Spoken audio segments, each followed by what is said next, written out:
కడుపులో ఉన్న బిడ్డతో ఫ్రెండ్షిప్ చేయాలి అనుకుంటున్నారా? అయితే ఈ వీడియో మీకు చాలా యూస్ఫుల్ గా ఉంటుంది. ఇందులో మీరు మీ బిడ్డతో ఎలాగో ఫ్రెండ్షిప్ ని పెంచుకోవాలి అనే దాని గురించి చక్కని టిప్స్ ఉన్నాయి. లాస్ట్ వరకు దీన్ని కంప్లీట్ గా చూసినట్లయితే మీకు యూస్ఫుల్ గా ఉంటుంది.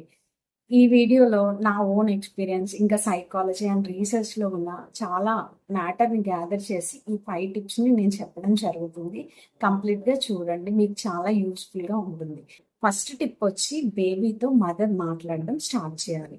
4.5 నెలల నుండి బిడ్డ తల్లి శరీరంలో జరిగే ప్రతి మార్పుని, తల్లి యొక్క గుండె చప్పుడు కానీ, తల్లి యొక్క ఇంకా బౌల్ మూమెంట్స్ అంటే జీర్ణ ప్రక్రియకి సంబంధించిన సౌండ్స్ ని బేబీ వినడం జరుగుతుంది. ఎప్పుడైతే 6 మంత్స్ వస్తాయో మదర్ మాట్లాడే మాటలు కానీ, బయట నుండి వినబడే మాటలు కానీ అర్థం చేసుకోవడం జరుగుతుంది. ఇంకా అప్పటి నుండి బిడ్డతో తల్లి కనుక మంచిగా సంభాషించినట్లయితే బిడ్డ తల్లితో మంచి బాండింగ్ అండ్ కంపానియన్షిప్ ని పెంచుకోవడానికి ఇదంతా యూస్ఫుల్ గా ఉంటుంది.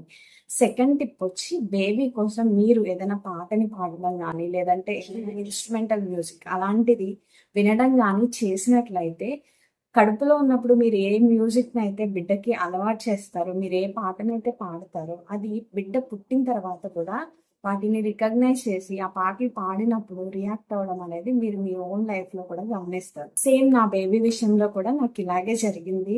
అంటే బేబీ కడుపులో ఉన్నప్పుడు నేను ఏ మ్యూజిక్ అయితే ఎక్కువగా వినేదాన్నో, బిడ్డ పుట్టిన తర్వాత ఆ మ్యూజిక్ పెడితే గానీ బేబీ పడుకోకపోవడము ఇలాగా నేను కూడా ఎక్స్పీరియన్స్ చేశాను. ఈ టిప్ అయితే కంపల్సరీ ఫాలో అవ్వండి. ఇది చాలా యూస్ఫుల్ అండ్ నా ఓన్ ఎక్స్పీరియన్స్ లో కూడా ఇది చాలా వర్కౌట్ అయిన టిప్. ఇంకా థర్డ్ వన్ వచ్చి బేబీని ఏదైనా పేరుతో, అది మేల్ బేబీ అవ్వచ్చు, ఫిమేల్ బేబీ అవ్వచ్చు, అలా అందుకని అంటే నిక్ నేమ్ అనేది మీరు టెంపరీగా పెట్టుకుని ఆ నిక్ నేమ్తో బేబీకి మీరు అలవాటు చేసి అలా పిలిచినట్లయితే బేబీ రియాక్ట్ అవ్వడాన్ని మీరు గమనిస్తారు. అంటే ఎలాగంటే బంగారం అని కానీ, చిన్ని అని కానీ, బుజ్జి అని కానీ, చిన్ను అని కానీ, ఇలాగ మీరు ఏదైనా నిక్ నేమ్తో బిడ్డతో మాట్లాడుతున్నప్పుడు మీరు అలవాటు చేసి అలా మాట్లాడుతుంటే, ఓ అమ్మ నాతో మాట్లాడుతుంది అని చెప్పి బేబీ దాన్ని ఐడెంటిఫై చేయడాన్ని మీరు గమనిస్తారు. ఇంకా ఫోర్త్ టిప్ వచ్చి బిడ్డతో మీరు మాత్రమే కాకుండా మీ లవ్డ్ వన్స్ ఉంటారు కదా, అంటే మీ పార్ట్నర్, మీ భర్త కానీ, లేదంటే మీ అమ్మగారు కానీ, ఇంకా మీ అత్తగారు కానీ, ఇలాగా వారిని కూడా బిడ్డ యొక్క సంరక్షణలో వారిని కూడా భాగం చేయండి. అప్పుడు వారి యొక్క మాటల్ని కూడా బిడ్డ వినడం జరుగుతుంది. ఆ తర్వాత వారికి కూడా రెస్పాండ్ అవ్వడం జరుగుతుంది. నా ఎక్స్పీరియన్స్ లో అయితే నా కడుపులో ఉన్న బేబీ మా హస్బెండ్ రాయన మాట వినంగానే బేబీకి ఇచ్చేయడం ఇలాగ చేస్తూ ఉండేది. సో మీరు అలాగా పార్ట్నర్ కూడా కేర్ లో ఇంక్లూడ్ చేసినట్లయితే బేబీ వారితో కూడా ఫ్రెండ్షిప్ అనేది పెంచుకోవడం అనేది జరుగుతుంది.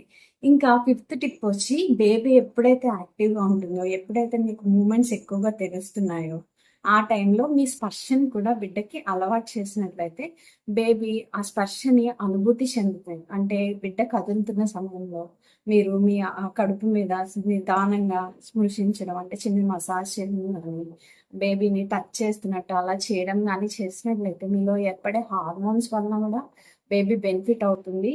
ఇంకా బేబీ మీ యొక్క స్పర్శని అనుభూతి చెందడం అనేది జరుగుతుంది. ఈ 5 టిప్స్ మీకు యూస్ఫుల్ అయితే కనుక తప్పకుండా కామెంట్ సెక్షన్ లో కామెంట్ చేయండి. మీకు ఏదైనా కొత్తగా అనిపించినా లెట్ మీ నో, నాకు తెలియాలి కదా.